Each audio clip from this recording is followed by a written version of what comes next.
ರಾಜಾ ಓಡೋಗಾರಿದ್ರಲ್ಲ ಬಾ ತ್ರಾಸ್ ಪಟ್ಟು ಕರ್ಕೊಂಡ್ ಬಂದನ ಅವ್ರ ಅಂತಮ್ರ ಬರತಾರ ಪಟ್ನ ಓಡೋಗ್ರಿ ಬಾ ರಾಜ ನಾ ಬ್ಯಾಗ್ ಎಲ್ಲ ತಗೊಂಡ್ ಬಂದಿನಿ ಬಾ ಜಲ್ದಿ ಹೋಗೋಣ ಬಾ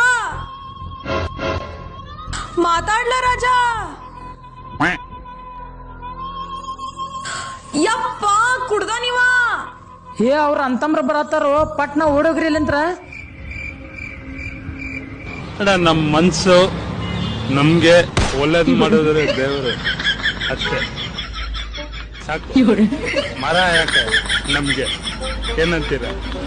ತಾಯಿಗೆ ಕೈ ಮುಗಿಸಿ ದೇವ್ರು ಒಳ್ಳೇದ್ ಮಾಡ್ತಾನ ಏನಂತೀರ? ಅಷ್ಟೇ. ಸುಳ್ಳ ಬಂದಲ್ಲಪ್ಪ ಇವ್ ನಂಬಿ ನಮ್ಮ ಮನಿ ಬಿಟ್ಟ ನಡಿ ಅವ ಅಷ್ಟಪಷ್ಟ ಅಂತ ಇಲ್ಲೇ ಮಾಡ್ಕೊಂಡ್ ಕುಂದಲ್ಲಿ ನಡಿ ನಾವ್ ಹೋಗೋಣ ಬಾ